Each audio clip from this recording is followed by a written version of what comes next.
नमस्कार. नमस्कार. काय मागणी आहे प्रामुख्याने आणि कधीपासून चालू आहे आंदोलन? मी समीर गारे, SFI पुणे जिल्ह्याचा जनरल सेक्रेटरी. गेले 24 तारखेपासून मी आजचा हा 3रा दिवस आहे आंदोलनाचा. आम्ही बेमुदत धरणे आंदोलन या गोडेगाव प्रकल्प कार्यालयाच्या आवारात करतो आहे. मुख्यतः ज्या मागण्या खूप साध्या बेसिक मागण्या ज्या प्रकल्प स्तरावरच्या पूर्ण होणाऱ्या मागण्या आहेत. प्रकल्प स्तरावरच्या नाही तर काही मागण्या गृहपाल स्तरावरच्या सुद्धा आहेत, पण त्या मागण्यांसाठी सुद्धा या आदिवासी विद्यार्थ्यांना इथं बेमुदत धरणे आंदोलन करण्याची वेळ जी आली आहे आणि गेले 3 दिवस इथं बसलेले आहेत. मुख्यतः ज्या आमच्या प्रमुख मागण्या ज्या आहेत संबंध महाराष्ट्रभरामध्ये आदिवासी विद्यार्थी रस्त्यावरती आहेत, प्रकल्प कार्यालयावरती आहेत, ATCला आहेत, नागपूरला आहेत, नाशिक मांजरीमध्ये आहेत आणि त्याच्यामध्ये प्रमुख जी मागणी ती दिनांक 5 ऑगस्ट आणि दिनांक 14 ऑगस्टचा जो शासनाने महाराष्ट्र गव्हर्नमेंटने आणि आदिवासी विकास विभागाने काढला तो रद्द करावा.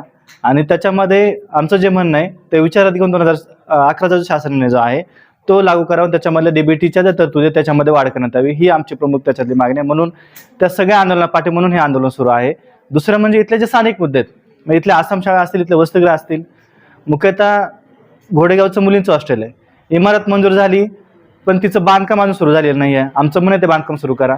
मनसरचं मुलांचं आणि मुलींचं हॉस्टेल आहे, तिथं मागच्या 2-3 महिन्यापूर्वी आम्ही आंदोलन केलं तेव्हा ती पाईपलाईन सुरू झाली, पण ती आता काही कारणास्तव तुटली आहे. ती पाईपलाईन एका तिथं कोणतरी काम सुरू केलं, ती तुटली आहे पाईपलाईन. ती पाईपलाईन तुटलेली पाईपलाईन गेले 20 दिवस झाली दुरुस्त झालेली नाही आहे आमचं. आणि त्याच्यामुळे काय होतं की त्याच्या मुलं आणि मुली आहेत त्यांना फक्त 2 तास दिवसातलं पाणी येतं. तर आमचं म्हणणं आहे मनसरचे जे काय हॉस्टेलची पाईपलाईन आहे ती तात्काळ दुरुस्त करण्यात यावी आणि मुलांना आणि मुलींना 24 तास पाणी देण्यात यावं. दुसरं म्हणणं काय आमचं की ज्या आसाम शाळा आहेत त्या ठिकाणी बंक बेड नाही येते, गाद्या नाही येते मुलांना झोपायला. त्याच्यामुळे जे आपण बघितलं गडचिरोलीमध्ये आत्ता ठाणे पालघरमध्ये घटना घडली अनेक, तिथं ज्या सर्पदंशाने मुली मेल्या. त्याच्यामुळे आमचं म्हणणं आहे की तिथं ज्या आसाम शाळेतल्या पायाभूत सुविधा आहेत म्हणजे लाईट असेल, पाणी असेल, बंक बेडच्या सुविधा असेल, त्या सगळ्या पुरवण्यात याव्यात. तिथले शिक्षक भरती, तिथले कर्मचारी त्यांची तात्काळ भरती करण्यात यावी. दुसरं महत्त्वाचं म्हणजे जे आदिवासी वसतिगृह आहेत तिथं आम्ही काय म्हणतोय की कॅम्प्युटर लॅब पाहिजे. कारण तुम्ही शिनोलीचं वसतिगृह बघितलं, मनसरचं बघितलं, एकही कॅम्प्युटर नाही आहे. जवळपास शिनोलीमध्ये 60-70 मुलं आहेत, मनसरमध्ये 250 मुलं आहेत, पण एकही कॅम्प्युटर लॅब एकही तिथं कॅम्प्युटर नाही आहे. गोडेगावमध्ये 150 मुलं आहेत, तिथं सुद्धा कॅम्प्युटर नाही आहे. तिथं 3च कॅम्प्युटर, ते पण बंद अवस्थेमध्ये आहेत. आमचं म्हणणं आहे की त्या प्रत्येक हॉस्टेलमध्ये ह्या जिल्हाभरातल्या जुन्नर, आंबेगाव, खेड आणि जिल्हाभरातल्या एकूणच त्या प्रत्येक आश्रम शाळेवरती कॅम्प्युटर लॅब असले पाहिजे, लायब्ररी असली पाहिजे, लायब्ररीमध्ये पुस्तकं असली पाहिजेत. तिथं जे साधं जे साहित्य, स्पोर्ट्सचं साहित्य जे आहे, स्पोर्ट्सचं साहित्य सुद्धा त्या साहित्यासाठी सुद्धा इथं आंदोलन करायला आहे. त्याच्यामुळे ह्या ज्या पायाभूत सुविधा ज्या आहेत त्या प्रत्येक हॉस्टेलला तिथं मिळाव्यात. दुसरं महत्त्वाचं म्हणजे काय की जुन्नरचं मुलांचं वसतिगृह आहे त्याची शासकीय इमारत आम्हाला हवी आहे. तर आमचं म्हणणं की जुन्नरच्या मुलांना शासकीय इमारत द्यावी. ओतूरची शासकीय इमारत मंजूर आहे, तर ओतूरच्या मुलांच्या शासकीय इमारतीचं बांधकाम सुरू व्हावं. अशा ज्या एकूण सगळ्या ज्या मागण्या इथल्या स्थानिक जे मुद्दे आहेत ते. आणि दुसरं म्हणजे की ज्या मुलांनी या जिल्हाभरामध्ये प्रकल्प कार्यालयाच्या अंतर्गत ज्या मुलांनी वसतिगृहासाठी प्रवेश अर्ज केलेला आहे त्या प्रत्येक मुलाला, प्रत्येक मुलीला वसतिगृहासाठी ऍडमिशन मिळालं पाहिजे.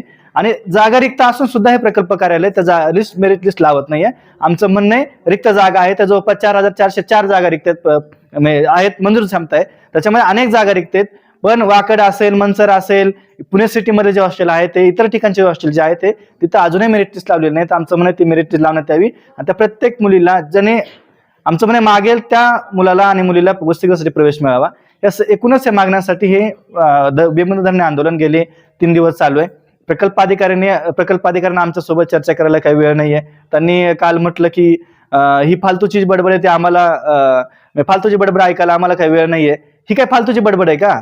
इथल्या आदिवासींच्या तुम्ही इथले पालकत्व आहात, एक अधिक जबाबदारी अधिकारी आहात आणि तुमचं कर्तव्य बनतं की इथल्या मुद्द्यांवरती सोल्युशन काढणं. आणि तुम्ही प्लस म्हणता की इथले फालतूची बडबड आहे. ही फालतूची बडबड नाहीये साहेब. तुम्ही लक्ष द्या, आसाम शाळांचं आणि वसतिगृहांचं वास्तव बघा आणि त्या वास्तवाला धरून तुम्ही योग्य ती कारवाई करा. आमचं म्हणणं आहे आश्वासन नाही, आता अंमलबजावणी करा, आम्ही इथून उठू. आता आश्वासन नाही, तुम्ही 10 दिवसात करणार, पत्र देणार, अजिबात नाही. आश्वासन अजिबात नाही. आम्हाला आता अंमलबजावणी पाहिजे, हेच आमचं म्हणणं आहे. नमस्कार, मी मनीषा ज्ञानेश्वर मोरमारे आणि ह्या माझ्या मैत्रिणी आहेत. मी मावळ तालुक्याची आणि ह्या बाकीच्या जुन्नर तालुका प्लस जुन्नर, कोरेगाव आणि हे भीमाशंकरचे आहेत.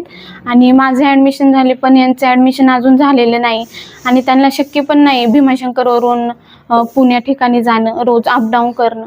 तर यांचा पण ॲडमिशनचा मुद्दा आहे आणि प्लस आमच्या बेसिक मागण्यासुद्धा आहेत. किती मुलांचं ॲडमिशन नाही झालेलं असं किती लोक आहे असे? अजून भरपूर जण आहेत की त्यांचं ॲडमिशन अजून झालं नाही. मास्टरवाल्यांचं सुद्धा झालेलं नाही.